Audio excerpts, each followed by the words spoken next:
Hey guys, welcome back. I've got another book haul for you today. I picked up about 4 books from the Friends of Library sale, and I also picked up 2 books from Barnes & Noble. I've not been to the Friends of Library sale before. Our library always has, when you first walk in, off to the right, there's like 2 huge bookshelves full of books that they have for sale that you can pick up at any time, and it's like however many books you can stick in a bag for $1. And actually, this is like the first time last weekend that I had a chance to actually go and see what they had available. Unfortunately, this week, apparently, they had a big sale over a couple hours, so I'm sure they had, like, tables out and everything, and I didn't get to go because I had a previous appointment, so I'm kind of disappointed, and maybe I'll catch the next one. But for the 2 bookshelves that they had in there, I went through and found some YA books. Nothing else that really caught my mind, so I ended up with only actually 4 books, but I got all these for $1. I could have fit, like, double this in there, and it's a huge bag. So that's a really nice deal that they offer, but I'll have to definitely go check them out again. But here's some of the books I picked up. I've not read anything by this author, Amelia Atwater-Rhodes. I picked up Shattered Mirror. Just a little mass market here. Yeah, I don't know much about her. This one's got something to do with vampires. It sounded kind of interesting. Big library book use. It's got, some markings on stuff. And they've got like that plastic seal on there, which is stuck on the book. So I wasn't able to get all this stuff off. But that's okay for just a little mass market, just to see if I like the author or not. And I apologize if I sound a little nasally, but I am coming down with something. Then I also picked up this one, Brian Keaney, Jacob's Ladder. Let's see the cover there. Looks like it's ripped to the eyeball. It's kind of cool. This one had removable dust jackets, so everything they had stuck on it I was able to get off, which is nice. I wish the others were like that too. But I read a little bit on the inside. This came out, well, these will be older books, of course, 2005. And I'll read the inside. It sounded kind of interesting. He tried to remember how he had gotten there and why he had been lying on the ground, fast asleep, but there seemed to be nothing in his mind, absolutely nothing, as if he had opened the closet of his memory and found it entirely empty. So begins the story of Jacob, who awakens inexplicably in a gray, grim place called Locust, where the inhabitants live in dormitories, wear identical gray uniforms, and eat spongy, tasteless food. But worse than the dreary conditions is Jacob's realization that the others have accepted their fate, something he is determined not to do. With companions Toby and Aisha, Jacob slowly unravels the horrifying truth about the people of Locust. Together they set out on a perilous journey through fear toward hope, facing a choice between a past they cannot remember and a future they cannot predict. It almost has a dystopian feel to it. I haven't had a chance to really check it out on Goodreads to see what they say about it, but, for basically a quarter, you can't go wrong. And I need something to drink. That was not a plug for Pepsi. I have no way of being paid by Pepsi. The other book I picked up was Magic or Madness, and I'm going to slaughter this name, I know. Justine Larbalestier? And it seems to be part of, I think, a trilogy. It definitely says the first book, and it is a debut novel. And this one came out in 2005, so it's been floating around. And again, this one wasn't in too bad of a shape. It has that same plastic seal on it, but seems to be pretty good. But unfortunately, this little YA sticker here is stuck underneath the plastic, so it's there for life. And I'll read a little bit about the back here. My name is Reason. I was named Reason because my mother, Seraphina, thought it was prettier than logic or rationality or intellect. Reason has lived 15 years in the Australian outback with her mother, Seraphina. They're on the run from Reason's grandmother, Esmeralda, who believes in magic and practicing horrifying dark rituals. But when Seraphina suffers a mental breakdown, Reason is sent to the one place she fears most, Esmeralda's home in Sydney. Nothing about the house or Esmeralda is what Reason expected. For the first time, she finds herself questioning her mother's teachings. Then when she walks through Esmeralda's back door in Sydney and finds herself on a New York City street, Reason is forced to face the shocking truth. Magic is real, and Reason is magic. The first book in Justine Larbalestier's thrilling trilogy brings readers from one country to another through revelation upon revelation, leading to Reason's ultimate discovery of the price she must pay for the magic that lives in her blood. So that sounded kind of neat, kind of like a doorway into another place.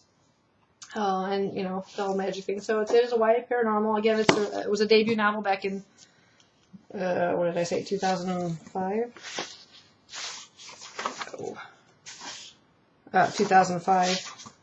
There's interesting, I guess there's Australian chapters and American chapters, and the writing style will reflect in terms of the spelling of things. Like the word makeup will be hyphenated in Australian chapters and makeup together in American. So it explains, like, you know, you'll see weird kind of spellings and differentiations as to why they, depending on whether she's in New York or Sydney. So anyway, that sounded pretty cool. Just the back of it.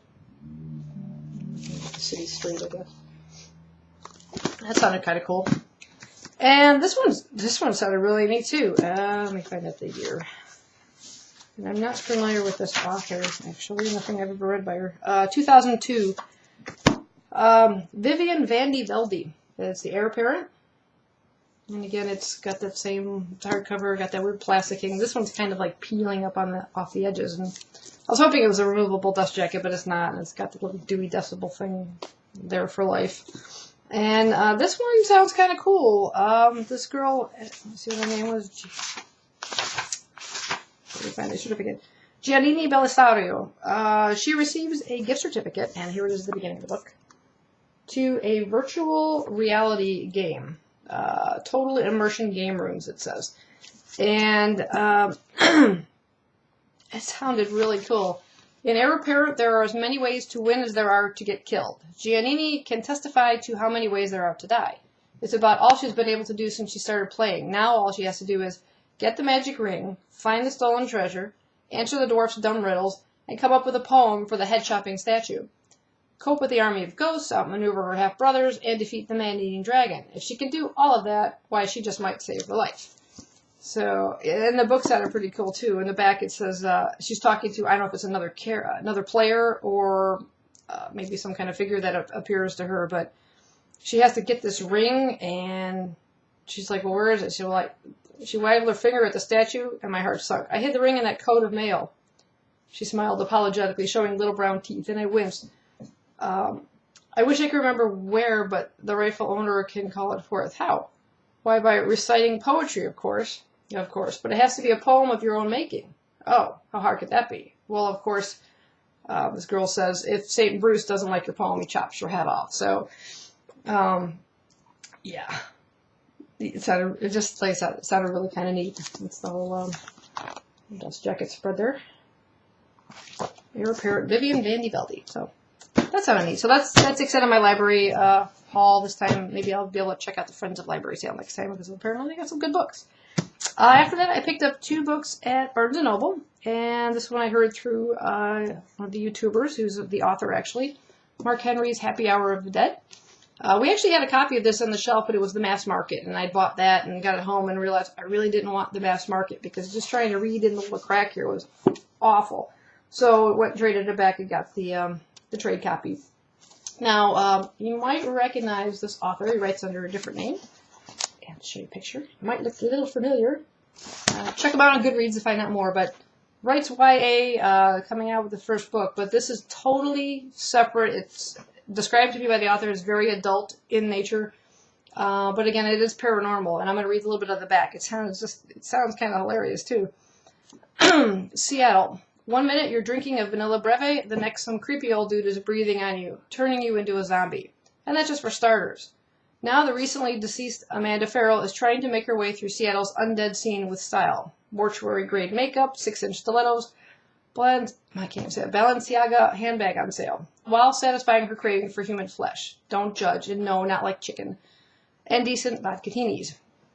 Making her way through a dangerous world of cloud-doped bloodsuckers, reapers, horny and horn devils, werewolves, celebrities, and PR-obsessed shapeshifters, not to mention an extremely hot bartender named Ricardo, it isn't easy. And the minute one of Amanda's undead friends disappears after texting the word help, the undead, so dramatic, she knows the afterlife is about to get really ugly. Something sinister is at hand. Someone or something is hell-bent on turning Seattle's undead underworld into a place of true terror. And this time Amanda may meet a fate a lot worse than death. So, yeah, it sounds really kind of quirky. It should be cool. It's the first in a series and of a trilogy, I should say. They call it Amanda Farrell series. Book 2 is Road Trip of the Living Dead and Battle of the Network Zombies. And you can check out and find out more information about those books and this one and the author, Mark Henry, on Goodreads. And this came out, like I said, it's an older book. I forgot it was published. Published by Kensington Books in 2008.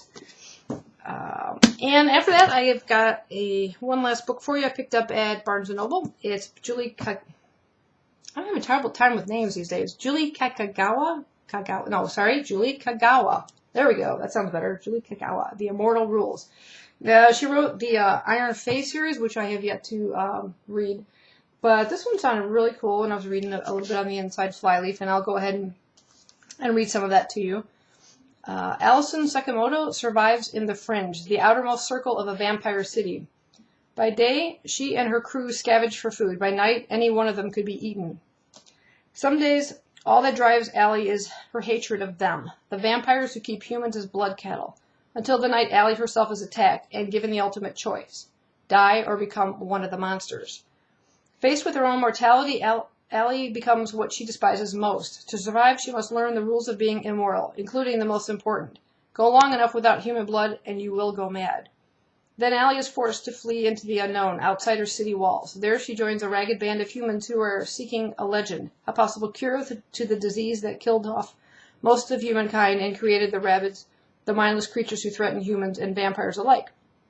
But it isn't easy to pass for human, especially not around Zeke, who might see past the monster inside her, and Allie soon must decide what and who is worth dying for. So it sounds like she has to is forced to switch sides from human to vampire, yet is determined to try not to drink blood and hopefully find a cure for whatever's killing her. So it sounds really cool. It's kind of a monster book here. Let's see. How many pages? Ooh, 504 pages. So that's a bit big. Ooh, it's got a real nice look to it.